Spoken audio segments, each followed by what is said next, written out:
Dalam video ini, kita akan membahas perbedaan antara prevalensi dan insidensi.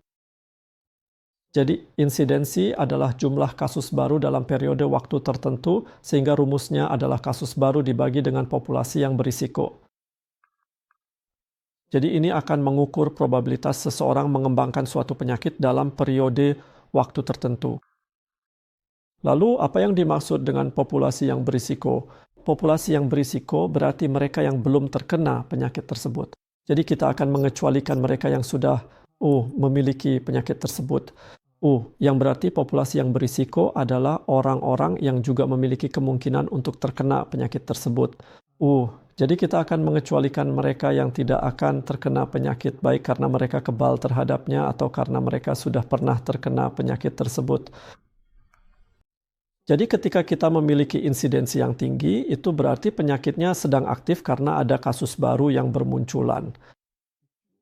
Ini akan selalu membantu kita untuk menentukan penyebab penyakit dan juga untuk mengetahui risiko yang terkait dengan perkembangan penyakit tersebut. Di sisi lain, kita memiliki prevalensi yang merupakan jumlah kasus yang sudah ada. Dalam rumus ini, kita bisa melihat bahwa itu bergantung pada jumlah kasus dibagi dengan jumlah total populasi. Jadi biasanya ini membantu selama perencanaan dan tidak membantu untuk menentukan penyebab penyakit. Ini memberitahu kita seberapa banyak, tapi tidak mengapa dan bagaimana.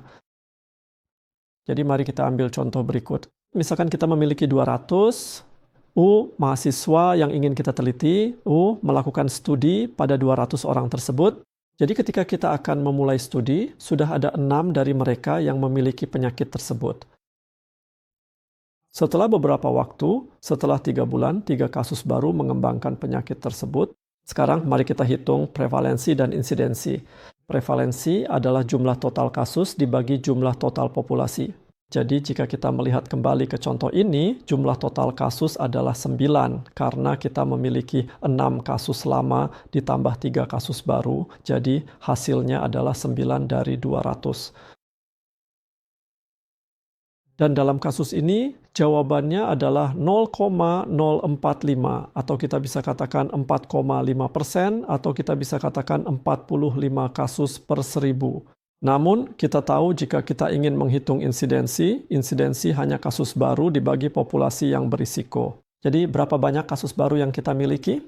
Jika kita melihat contoh berikut, kita hanya memiliki 3 kasus baru. 6 kasus lainnya yang berwarna merah, mereka sudah mengidap penyakit tersebut sejak awal, tetapi 3 kasus lainnya yang berwarna biru adalah mereka yang mengembangkan penyakit tersebut selama penelitian. Jadi sekarang kasus barunya hanya 3.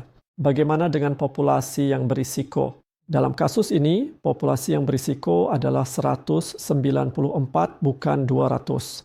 Lalu mengapa? Karena jika Anda ingat, populasi yang berisiko berarti mereka yang mungkin akan terkena penyakit. Kita akan mengecualikan mereka yang sudah memiliki penyakit atau mereka yang tidak akan terkena penyakit karena kekebalan.